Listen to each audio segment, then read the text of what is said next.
Bienvenidos a la temporada 3 de Te Escuchamos. Conoce los testimonios de la campaña Tu voz, tu historia, tu justicia, acompañados de casos reales en donde la justicia federal protegió sus derechos. Escúchanos a través de CJF Informa en Spotify. Imagina que eres menor de edad, vives solo con tu mamá, quieres viajar, pero para salir del país te piden el permiso o autorización de tu papá. Y él no está, porque es un padre ausente. ¿A quién recurrirías? ¿Existe una vía legal que proteja tus derechos de manera rápida y efectiva? Veamos la historia de Zaira. Yo tuve una experiencia anterior con mi hija donde hicimos todo el protocolo que se debe de seguir para tramitar un pasaporte, pero el padre estaba ausente y nos negaron el derecho. Entonces, cuando ella gana su lugar en la selección nacional, donde tenían una competencia internacional, requería el pasaporte. El ganarme mi lugar para mí en selección nacional fue una experiencia pues nueva, nunca había estado ahí. Y pues me sentí muy orgullosa de haber logrado eso. Entonces, al momento en el que me dicen que ese trámite, que ese pasaporte me iba a impedir el poder participar, porque más que nada para mí es la experiencia, el vivir, el salir del país, representar a México. Entonces, pues la verdad sí me desanimé un poco, sí en mi mente pasó como, no, pues hasta aquí llegó. Por medio de una amiga a la cual estoy súper agradecida, se llama Isela, ella nos orientó para acudir a la Defensoría y tramitar por medio de la Defensoría un pasaporte, un permiso, donde ella pudiera ejercer su derecho a estar presente entre las mejores del país, representar a su país, México. Al igual que muchas niñas, me puse en el lugar de muchas mamás que se sienten impotentes al no poder apoyar, porque no está en nuestras manos como madres de familia, que ellas puedan cumplir sus sueños en ese aspecto por un trámite administrativo. Mi vida impactó en el que pues supe que podía pues seguir, podía pues cumplir mis sueños, que no por ese trámite, por la ausencia de mi padre, que no por eso me iba a impedir pues continuar mi carrera deportiva. Estoy agradecida con la jueza federal que le dio esa sorpresa, porque no nos imaginábamos, creímos que iba a quedar en el camino, pero la verdad es que nos atendieron muy bien.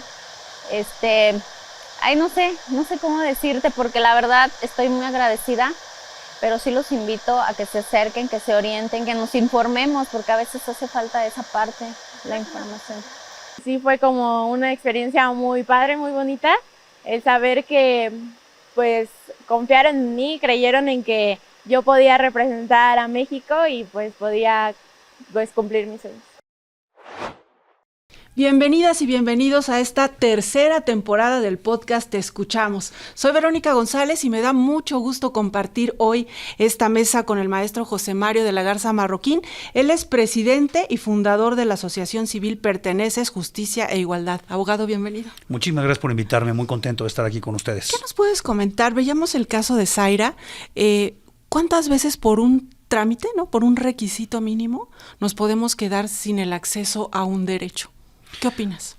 Pues yo te diría que en México se vuelve una cuestión frecuente, una cuestión que está normalizada, y en nuestra experiencia también te das cuenta que cuando las personas están pues más lejos del acceso a la justicia, que tienen más dificultades para poder entrar en contacto con los tribunales, esto se vuelve como parte de su vida, como que lo ven normal, ¿no? Uh-huh. No puedo sacar un pasaporte y ahí parece que termina todo. Y como bien dices, ¿qué consecuencias? No puedo ir a la competencia deportiva, no me puedo desarrollar, uh-huh. No puedo llevar a cabo mi proyecto de vida de joven con estas oportunidades que se me dan.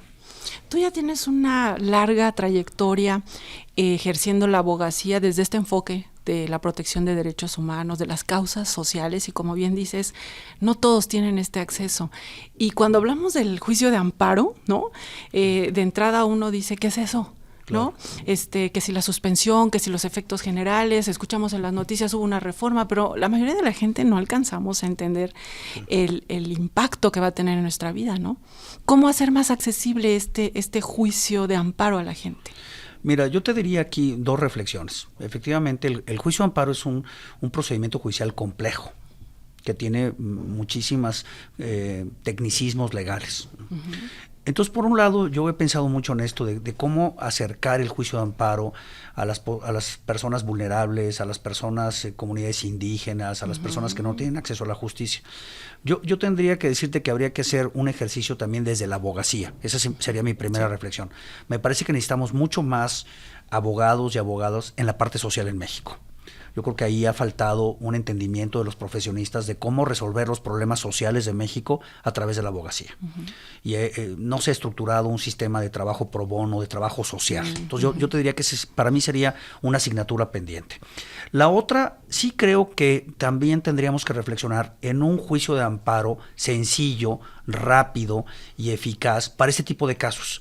Quizás tendríamos que tener un mecanismo diferenciado para casos muy complejos, por ejemplo, en una situación fiscal o una situación de telecomunicaciones o una situación de competencia económica. Que se puede analizar con más calma o más a fondo, ¿no? Y ahí hay empresas y hay abogados de mucho prestigio que son los que pueden llevar estos amparos. Pero yo te pondría la mamá que no puede sacar el pasaporte, el acceso a las medicinas, el acceso al agua potable, el acceso al deporte, cosas que son de nuestra vida diaria, ¿no? Que están pasando ahí, como bien me decías, que están ahí todos los días y que mucha gente se ve frustrada. Me parece que el mecanismo es tan complejo que no llega ahí. Que una familia, imagínate que no tiene acceso al deporte, pues no está pensando en su día con día, voy a ir a un juicio de amparo. O voy a buscarme un abogado, o voy a buscar un abogado. Entonces me parecería que podría en México, habiendo tanta problemática social, tener una especie de juicio de amparo, déjame ponértelo así, simplificado, sencillo, que resolviera estas cuestiones que también no son tan complejas. Es decir, aquí estás hablando de una joven que quiere ir a una competencia deportiva, que el papá está ausente y que no le permite sacar un pasaporte. Pues si tú te fijas con tantito entendimiento de las cosas, dirías, oye, pues ella tiene derecho de ir a esta competencia, es una deportista de alto rendimiento que se ganó un lugar. Entonces sí creo que deberíamos de repensar en este amparo más sencillo, que pudiera ser más accesible, menos complejo, y que entonces pudiéramos democratizar el juicio de amparo, socializar el juicio de amparo y hacerlo mucho más accesible. Aquí en la sentencia del Juzgado Quinto de Distrito en el estado de Morelos, también se da toca esta parte de la perspectiva de género, sí, ¿no? Porque en este caso, pues la mamá soltera, claro, ¿no? Y el exigirle que consiga este permiso, pues también la manda por este camino de, busca al padre, pero si ya las dejó, ¿por qué las dejó? Claro. ¿Cómo es que tiene que volver a esa situación solo por lograr el trámite, ¿no? ¿Qué tan importante es que se den estas resoluciones judiciales con esta perspectiva de género? Mira, la Justicia Federal ha hecho un gran trabajo en tomar en consideración cuestiones de género en sus sentencias. Hay manuales, hay jurisprudencias, hay toda una línea de pensamiento perfectamente bien estructurada en el Poder Judicial de la Federación para decirle a los jueces y a las juezas, oye, cuando te llegue un asunto en donde haya una mujer que tiene esta problemática social, tú debes de reforzar la protección, debes de darle una protección reforzada, debes analizar el caso entendiendo su realidad. No aplicando normas frías o reglas o normas jurídicas, no, ponte en sus zapatos. Y a mí me parece que ese ha sido un esfuerzo de veras que hay que aplaudir y hay que reconocer, porque los tribunales lo han entendido muy bien. Aquí hay una mujer que fue abandonada, que está creando a su propia hija, que la está poniendo en el deporte, que le está dando oportunidades. Oye, pues en vez de castigarla diciendo no puede sacar el pasaporte por un tecnicismo y por un padre pues que los decidió abandonar, ¿no? Digamos que él es el responsable de esto. Fíjate cómo luego la carga se vuelve hacia la mujer, ¿no? A quitarle oportunidades. Y estaba muy bien explicado cómo en el deporte, y más en el taekwondo, ha habido mucho menos oportunidades para las mujeres. Entonces aquí el esfuerzo del tribunal es decir, oye, tenemos que darles oportunidad para que las mujeres vayan a este deporte, que es un deporte preponderantemente de hombres. Exacto. Y vamos a hacer un esfuerzo para quitar este requisito y para decir, aquí tienen que darle un pasaporte provisional. Te fijaste que la resolución es, oye, denle un pasaporte provisional para que vaya a la competencia. Pero este análisis de la cuestión de género, que en México está pues todos los días presente, porque todavía tenemos un país donde hay mucho abuso en contra de mujeres. Fíjate cómo los tribunales toman esto y dicen, vamos a darle un contexto y vamos a explicar este asunto para que esta mujer pueda darle la oportunidad a su hija. A mí me pareció formidable este análisis de la cuestión de género, que además te digo, ya lo interiorizaron muy bien.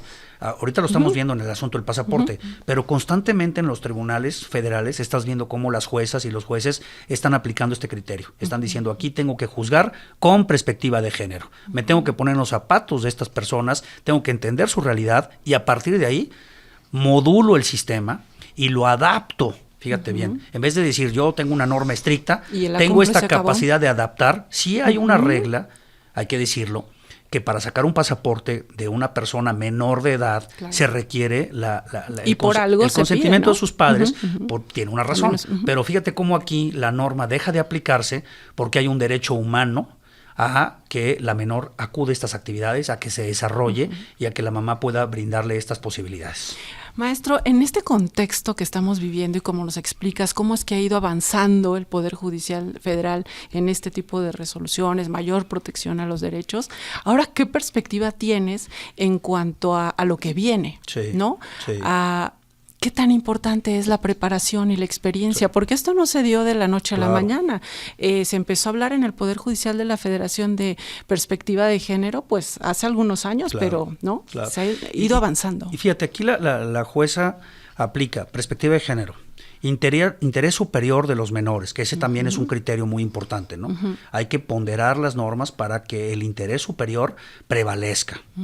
No es el papá el que tiene el interés, es la niña que va a ir o la adolescente que va a ir a la competencia. Tratados internacionales. Y luego otra cosa también importante de comentar, se emite una resolución con un lenguaje sencillo, también, ¿verdad? Que esto también es muy importante, cómo el tribunal dice, te voy a explicar qué es lo que está pasando. Me salgo del tecnicismo del amparo y me meto en un lenguaje que tú puedas entender, para explicarte qué es lo que está pasando en este tribunal. Todo eso está condensado en la resolución. Fíjate todo lo que tienes que conocer. No nada más es saber la ley de amparo, tratados internacionales, los criterios para estos perspectivas que estamos diciendo, el lenguaje accesible, incluyente, accesible. Entonces, esto, si tú ves la resolución, implica años de estudio, años de preparación, años de entendimiento de cómo funciona el sistema jurídico para resolver estos casos. Tú no puedes poner a una persona improvisada que te diga que es abogado o es abogada a resolver esto, porque no tiene esta preparación. Esta preparación se logra a través de muchísimos años, de mucha dedicación, de mucha disciplina y de ir entendiendo poco a poco cómo funciona el Poder Judicial. Si mañana a mí me dices que voy a ser un juez y me pones a resolver estos casos, te lo digo con toda franqueza, no puedo, no tengo la preparación. Puedo ser un buen abogado, puedo tener una buena preparación, puedo desempeñarme muy bien en la abogacía, pero eso no me hace un buen juez. Yo creo que esta narrativa donde se ha dicho, no, miren, basta con que traigamos abogados y abogados para ponerlos a juzgar. No, no es cierto. O jóvenes, recién claro, egresados. yo estoy a favor de los jóvenes y a que les demos oportunidades, pero hay que prepararlos. Claro. Porque fíjate aquí, en el caso del pasaporte, imagínate que hubiéramos puesto una persona sin preparación y que le hubiera tocado este caso. Quizás hubiera dicho, aquí hay una norma que dice que el papá tiene que estar presente.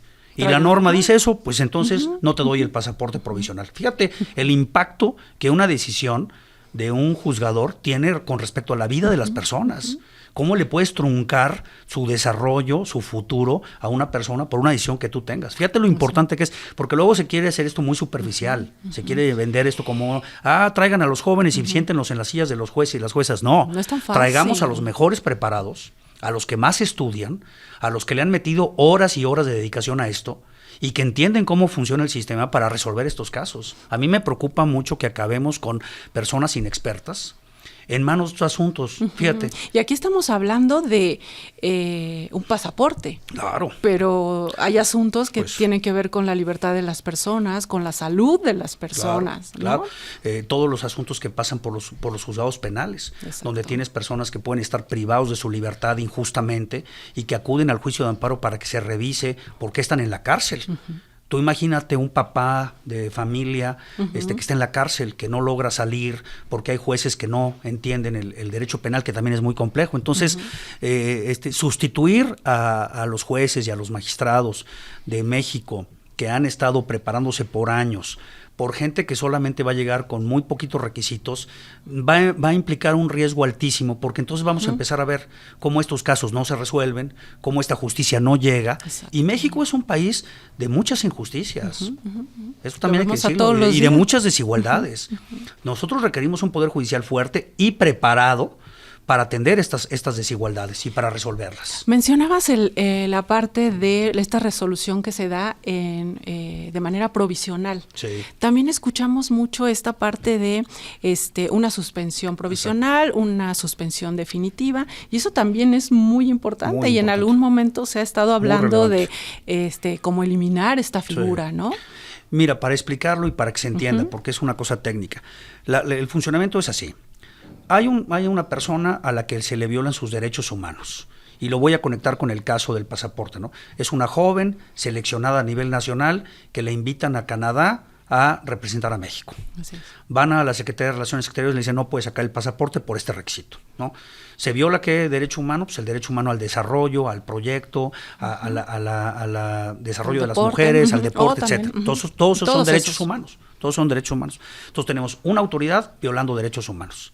¿Cuál es la respuesta que da México ante esa problemática? Acude a un juicio de amparo para que un juez pueda ver si se están violando tus derechos o no. Ese es el planteamiento general. El juicio de amparo sirve para analizar violaciones de derechos humanos por parte de autoridades o en algunos casos hasta de empresas, de empresas que actúen como autoridad. Okay. Pero aquí viene algo importantísimo. Cuando nosotros como abogados presentamos estas demandas, les pedimos a los jueces y a las juezas que dicten una medida provisional que se conoce en la ley de amparo como suspensión. Esta medida provisional lo que hace es que el juez, en un plazo muy rápido, a veces te toma 3 días, 4 días, dice, detecto que aquí hay una violación y voy a emitir una resolución judicial para corregirla en lo que dicta una sentencia. Esa es la famosísima suspensión. ¿Cómo se logró el pasaporte provisional?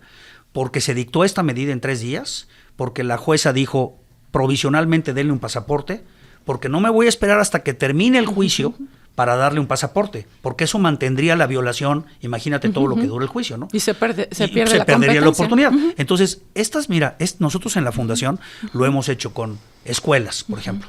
Oye, aquí hay una escuela toda deteriorada, los techos se van a caer, los baños no están. ¿Qué nos responde la justicia federal? Fíjate lo que nos responden, arreglen la escuela. Oye, aquí hay unos niños que no tienen medicamentos, denle los medicamentos. Oye, aquí hay una familia a la que no le dan agua, denle el agua. No tienes que esperarte hasta que se dicte una sentencia. Hay que explicar también que las sentencias llevan todo un proceso y un protocolo. Entonces tú, en 3 días, yo lo digo en forma práctica, ya ganaste el juicio.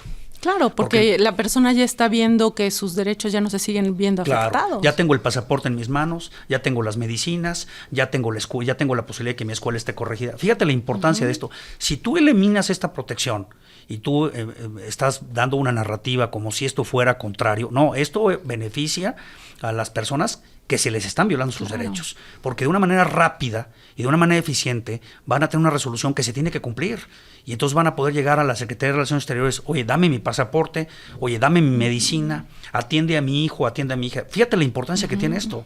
O sea, esto es una importancia de un nivel y de una trascendencia que luego por lo técnico y por lo complejo no se difunde bien. Yo he estado insistiendo en redes que hay que democratizar este tipo de resoluciones. Yo siempre que tenemos una resolución de este tipo, la publico y la trato de explicar para que se entienda y para que las personas vean, oye, pues es que esto sí funciona. Todas las veces que hemos promovido un amparo en perteneces, hemos tenido una respuesta de jueces y juezas comprometidas con México, comprometidas con México. ¿Cómo impacta en las personas que tú has representado el acercarlas a la impartición de justicia y que se den cuenta que no es tan complicado, claro. Y que sí tienen el beneficio, ¿no? de una buena resolución? Porque hay muchas personas que tú les dices, no te dejes, tú puedes ir, por ejemplo, a la Defensoría Pública Federal, acércate, y a veces las personas dicen, no, ahí no, tienen mucho trabajo, no me van a atender. ¿Cómo a través de tu trabajo has visto eso? Mira, te voy a plantear algo que nos pasó ayer. Estamos promoviendo unos amparos que tienen que ver con niños y con niñas sordos, para que se les hagan un implante. Este se llama el implante coclear. Okay. Ese implante, si ahorita tú vas a hacértelo en una clínica privada, más o menos te debe de costar como unos 500,000 pesos. Nada más. Es un implante muy complejo. Es muy importante para una persona que nace sorda que le hagan este implante lo antes posible, porque en la medida que tú puedes escuchar, puedes aprender a hablar. Si no, se te genera una discapacidad muy compleja. Entonces tú imagínate que tienes la tragedia de tener un niño o una niña que nació sordo y que no tiene los recursos para que se haga esta operación. El daño que se le puede ocasionar a esa persona no tiene reparación, ¿eh? Es de por vida. Entonces hemos estado promoviendo estos amparos y hemos obtenido suspensiones que dicen, háganle el implante. Entonces ayer convocamos al grupo de papás y mamás a los que ya se le han hecho el implante, a una reunión como colectiva para que platicaran entre ellos, para que se conocieran. Bueno, no sabes lo impactante que fue.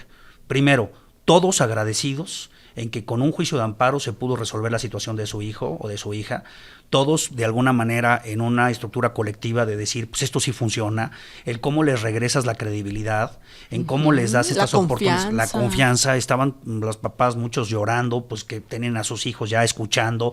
Fue una reunión muy emotiva, pero el punto de contacto de esa reunión fue, todos promovieron amparos. Todos tuvieron suspensiones y todos tienen a sus hijos y a sus hijas hoy escuchando. Imagínate, si no se hubiera hecho este trabajo, pues tendrías a un grupo importante, más o menos eran como 20 padres de familia, con niños con esta problemática que, como te digo, es irreparable, ¿no? Fíjate la importancia que y la además trascendencia. Después también le van a costar mucho más al Claro, Estado. ¿no? ¿No? Imagínate, te pongo este grupo, 20 personas que van a tener una discapacidad, que no pueden escuchar, que van a ser adultos, que te va a costar como Estado muchísimo más dinero que haberles hecho esta operación. Entonces, hay que también mandar esta señal de que el sistema sí funciona.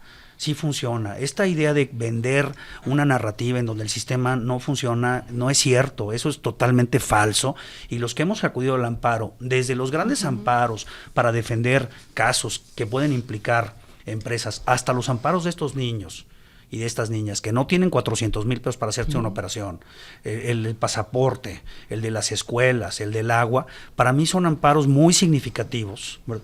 Porque la persona dice, pues sí acudí a la justicia. Exacto. Y sí me respondieron, y aquí está mi escuela que ya la arreglaron, aquí está mi comunidad que ya funciona, la clínica médica, fíjate lo importante. Y ellos van compartiendo su experiencia y así se va acercando la gente, ¿no?, al sistema de impartición de justicia. Mencionabas el trabajo que haces en redes sociales, ¿no? Desde 2017, al menos en X, donde yo soy una fiel seguidora tuya. Muchas gracias. Tienes más de 50,000 seguidores y vemos cómo tus contenidos son, además de creativos, muy precisos, como dices, un lenguaje muy accesible. Sí. ¿Por qué es importante, abogado, que las instituciones públicas, ¿no?, estén en redes sociales, claro, que los mensajes sean cada vez más sencillos? Pues justo para eso, para que la gente vea que el acceso a la justicia no es complejo. Y, por ejemplo, también tienen la opción de la Defensoría Pública, claro, Federal, por ejemplo. Y en este caso hay que hacerle un reconocimiento a la Defensoría Pública, que de forma gratuita tramitó este amparo y obtuvo este resultado, y constantemente están teniendo muchos logros. Es gran trabajo, también mi reconocimiento para todos los defensores y las defensoras en México, que hacen un gran esfuerzo por llevar estos juicios. Mira, yo creo que tanto el Poder Judicial como los abogados y las abogadas tenemos una responsabilidad social enorme. Enorme. Nosotros no nos podemos quedar encapsulados pensando que el sistema jurídico lo conocemos y somos los que operamos en ese sistema. Nosotros tenemos que abrir las puertas, nosotros tenemos que salir y explicar qué es lo que está pasando con nuestros derechos, cómo se están haciendo valer. A mí me parece que la función que ha hecho el Poder Judicial, lo he dicho en muchísimos lados, el Consejo de la Judicatura, muchos jueces ya que están en redes sociales y juezas, ¿no? También. Y que están diciendo, miren, esto es lo que pasa en un tribunal, esto es la niña con su pasaporte, aquí está el niño que logró resolver el problema de su comunidad. Me parece que en la medida que todos vayamos contribuyendo, y el Poder Judicial ha hecho un gran esfuerzo, para poder difundir, para poder crear un lenguaje ciudadano que se entienda, con videos, con dibujos, con infografías. De verdad que ha sido una gran labor. Yo les doy todo mi reconocimiento y creo que si eso lo juntamos también con abogados y abogadas que puedan coadyuvar con ustedes y decir, aquí está, mira, yo hago este ejercicio muchas veces. El viernes que se publican las tesis y las jurisprudencias, me pongo a verlas y trato de utilizar ese material que es muy técnico. Si yo me pusiera a publicarlo en mis redes, oye, aquí hay una jurisprudencia, pues eso lo van a leer 3 personas, ¿no? Tú, yo y alguien más aquí del set, ¿no? Pero si lo tratas tratas de difundir diciendo, mira, aquí hay esta señora que está pidiendo una pensión y la pensión se la negaron y fue a un tribunal y el tribunal le dio la razón, y tú tratas de hacer como contar una historia. Como contar una historia que pueda todo el mundo entender. Creo que también esa es una responsabilidad de la justicia que todos tenemos que enfrentar, y que el Poder Judicial, mis respetos con lo que han hecho, y mi reconocimiento porque se ha hecho un gran trabajo. Que es un poco lo que se hace en estas sentencias en formato de lectura fácil, ¿no? Claro. Finalmente, abogado, pues no sé cuál es tu perspectiva o dónde pondrías el énfasis en cuanto a lo que sigue, ¿no? Sí. ¿Qué les animarías a las personas a tener más confianza, acercarse? ¿Dónde pondrías ahí? ¿Qué es lo que te preocupa Pues por mira, lo que viene? Tenemos una reforma aprobada, de alguna manera, y se va a sustituir a muchísimas personas en la función. Pero es un tema pues que se debatió y ahí estamos. Y es lo que tenemos, y hay una elección en marcha. Yo esperaría que las personas que lleguen pues sean los mejores dentro de este esquema que tengo mis dudas, ¿no? Pero también creo que no podemos perder la esperanza, ¿verdad? También siento que no hay que sentirnos derrotados, y no hay que sentir que las cosas no van a transitar. Creo que tenemos que hacer un esfuerzo, tenemos que apoyar al Poder Judicial. Además de los jueces y de las juezas y de los magistrados, hay muchísima gente que trabaja aquí, que son también expertos y que son personas que conocen muy bien el funcionamiento, que de alguna manera aquí siguen, y aquí ojalá muchos se queden fortaleciendo el Poder Judicial. Y yo también te diría, desde la perspectiva ciudadana, pues hay que apostarle a promover más juicios de amparo sociales, a divulgar, a generar confianza en México. Creo que también eso es bien importante. Me parece que construir un país de desconfianza, de separación, de división, no es lo conveniente. El juicio de amparo lo que no debe hacer es unirnos. Las suspensiones lo que debe hacer es crear una fraternidad, un hermanamiento, porque ese juicio de amparo resuelve muchos problemas sociales. Cuando tú abrazas a un niño o a una familia que es sordo, cuando tú le dices a la niña del pasaporte, vas a ir a la competencia, lo que estás construyendo es el tejido social, lo que estás construyendo es un México que puede avanzar, lo que estás construyendo es una responsabilidad para que todas y todas podamos gozar de derechos. Lo que estás haciendo es avanzar y dar un paso en que México sea menos desigual. Y yo lo veo, ¿sabes cómo? Desde mi perspectiva, amparo por amparo.